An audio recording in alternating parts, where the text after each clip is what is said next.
Are you concerned about the future? Like maybe you're not sure what's going to happen. Are we just going to destroy this Earth and then have to go somewhere else, like Mars, if that's even hospitable? Ugh. Or are we just going to destroy the whole entire Earth or just blow each other to smithereens? Or is something better coming, like Star Wars or Star Trek or any of these Where you scenarios? have a conglomerate that controls everything and they're evil, Dune. and you have to Yeah, have some like little guys come out and fight them and stuff and whatnot. Yeah. exactly. So you're in luck because today's episode, we're going to talk about will the future turn out like science fiction predicts? This is the Existential Stoic podcast. I'm Randy. That's Danny. What's going on, Danny? What's up, Randy? And I should just start with disclosing we can't actually see into the future. This is just speculation. Pure speculation.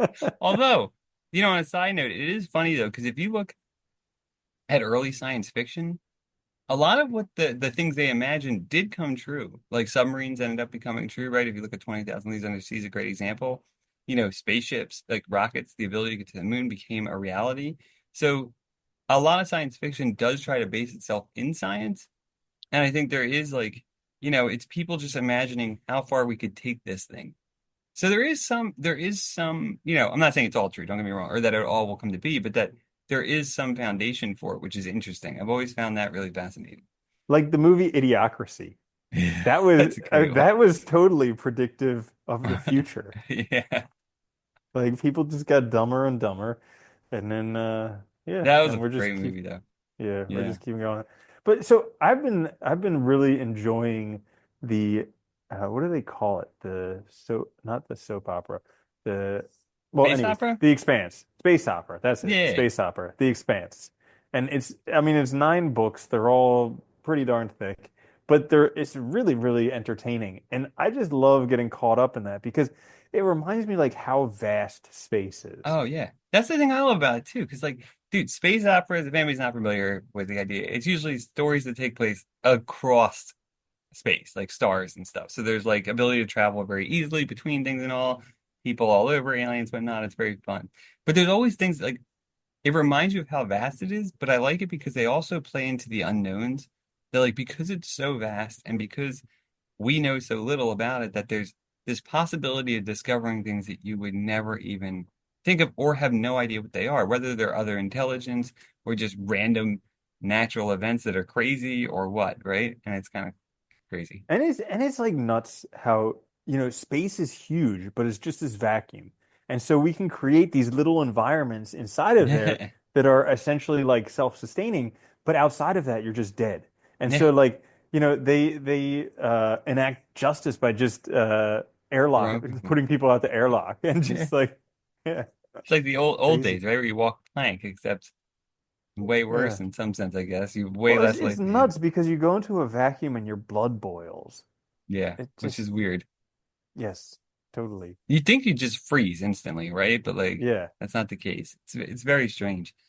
Yeah, Uh-huh. it's I was funny 'cause trying to imagine while reading, I was trying to imagine what it would be like stepping into a vacuum, but I couldn't. yeah, I hope I can. It's funny too because you read the when you read those books or you watch like watch movies like Star Wars or like even Dune or whatever, right? It's funny because there's always this ability to travel, you know, and usually faster obviously than we do now. Otherwise, they would never get anywhere and people would just die all the time. Sometimes stories actually do account for that, but like, could you imagine though, like really though, like because the ships are usually pretty big, but I don't care how big it is. At some point, you're on a ship that you can't exit. Like Yeah, and you you're are. stuck with these people, and Yeah. yeah. Like you're And I trapped. want to come back to that in a second. I should also add, we are looking for episode ideas. So if you are a listener, let us know if you have any questions, philosophical, life, otherwise. You can either comment on the YouTube video or in the show notes, there's an email address. You can send us an Yeah. email, and we will likely make an episode about it. Yeah. Could be pure So speculation. I enjoy that yeah, also. Yeah. yeah. So like the being stuck on a ship. So I was imagining that in the Expanse they have that big one Goliath ship. I forget the name of it, the Yeah. Behemoth or whatever. And yeah, because that one's like they planned on it being like a generation ship where they would live on it for a long Oh yeah, time you're and talking and about it the spins and religious group. everything like that. Yeah. Yeah, exactly. And it has grass and trees and everything like that. It, I mean, essentially. when you take essentially the Earth is a big That's spaceship all it just is, moving right? through the vacuum of Yeah. space. Yeah. Which is funny Uh-huh. though. Could you ever read there's a series or there's a book called I think it's called like it's like Rama, something Rama, and it's about this basically this alien vessel just happens to come into our solar system. The whole book's interesting because it's just about people trying to get to it, explore it, understand what it is, right? And it's the Uh-huh. same kind of thing where like the ship has like environments inside, so it has gravity because it's got the spinning thing, it's got water, all this stuff, really cool. And like it's interesting because that's all the Earth is. But then you read other stuff like The Expanse, like the ship those guys run around in most of the time is small. It is not a Hmm. big ship. And I don't care how fast they're going, those journeys are going to take a long A time. long, long time. Yeah, because they Yeah. would talk about going places and it would be like months. They're Yeah. just stuck on a ship for months. Like, could you, I mean, think about it during COVID where you were stuck in your house pretty much for months or a year or Yeah. whatever. And it's like it's pretty much that. Like, gosh, that would be boring. Which is I mean, that's the International Space Station, right? Like they talk about it all the time with astronauts. Like they have to, when NASA sends astronauts up there, they have schedules like drilled down to like the 10-minute intervals. And part of that is because they don't want them to get bored or have those problems of like, nothing to do. So they just break down the whole thing. And I think the longest I know they did a study with somebody up there for a year. Hmm. But the International Space Station, dude, is tiny. Have you ever seen the inside of that thing? It is like Uh-uh. literally, if you go and look it up, it's like it's tiny. There's not a lot of room there. Okay, so like there's this dude that I met who is a deep sea underwater welder. So That's another like good example. he Yeah. yeah, so he basically these down in like the Gulf where they have not the in like the Middle East Gulf where they have all these giant oil platforms and everything there. He goes down in this vessel that like him and a handful of other people go down. They have to go down slowly, they have to come back up slowly, but like they stay down there for 3 weeks or something like that. But it's essentially like a little teeny little space. And in the center there's a hole where you can jump out into the water and it's pitch black and everything like that. But it's like it's crazy to imagine like being stuck there with a handful of people. Because I've been scuba diving for a while, and scuba divers are just like obnoxious. And they all think that they're the best diver ever, and all they ever want to do is talk about how all of their equipment is better than everybody else. And I'm just like, I can't even imagine, like, I can barely go on a dive boat with people for Yeah. like an afternoon. And it's like, imagine being stuck underwater with them. There's literally no way out. Like, the emergency protocol to come back to the surface takes 3 days. Yeah, because you So can't it's just rush up. You die. You get sick. I yeah, mean, like, and yeah, that's part of the reason why they stay down there for 3 weeks, though, too, is it'd just be impractical to go hmm, down for each shift. You would never, I mean, it takes 3 days to get down there. You'd never get anything done, right? yep, I mean, I know they usually have like, from what I remember, I read about them before, they usually have like game rooms and stuff. They have stuff for them to do, obviously, so they don't lose their minds because they don't work 24/7. But yeah, I mean, you have to remember that, like, that's what traveling would be like, right? You're stuck in a yeah, thing where you can't go anywhere else because literally you'll die. Like, at least the Earth is big enough that you can go other places and hmm, ostensibly get away from people. Yeah. yeah. What about time travel? Because that's in some science fiction Yeah, a stuff where lot you of can, science fiction stuff. yeah, you could travel through time, you can travel through space. How about, okay, so like on the one hand, we're like what happens? How would you feel if they figured out what time travel was? But it turns out they can't like transport your actual cells and everything throughout time and space. They have to just have this like other like cell matter that they transport your consciousness to. And then after they've confirmed that you've been transported there, they just kill you. Huh. And That'd you be and so your interesting. consciousness is over there, but it's not your like you So would you have hope to be there's no killed mistakes. here. Yeah, right? Well, actually, it's funny you mentioned that because that was there was I remember reading one book. I can't remember what it is at the time of my head right now, but the idea was they had like teleportation. Hmm. So not time travel, but to get to places instantaneously. But they couldn't send matter. What they did was they sent the information. So they download your consciousness, send the consciousness, and then reconfigure it in a new body, like grow a new Hmm. body, which I thought Yeah. was really cool and interesting. And so there'd be effectively two of you in this context, right? Because you scan the Hmm. person. send them, and then Oh, you so know they keep the original version. the original gets kept. Yeah, yeah. Well, some people lost their What originals happens too if in you this make a story, though. copy of a copy and then you just have these weird little like inbred people? Like, oh, he's got an extra arm. Don't worry. Were you He just just must be a missing copy of a stuff, copy. missing memories and all your copy, copy, copy. Yeah, it was Yeah. interesting though. But I think that's what I like about science fiction is like they take, especially like hard science, they'll take the science now and just extend it to its like, possible conclusions and just Hmm. imagine what happens. And I think a lot of it probably will, if we make it long enough, I think a lot of it would come to pass because, we keep making progress on stuff. Hmm. Yeah. Eventually, we probably will get to like Mars and stuff and probably try to start something there, I imagine. Well, the terraforming Yeah, project, yeah, like in the right? book. Yeah. Yeah. God, Because that's one thing is we haven't found another planet with like the green that's like close now. an atmosphere not as close. Yeah.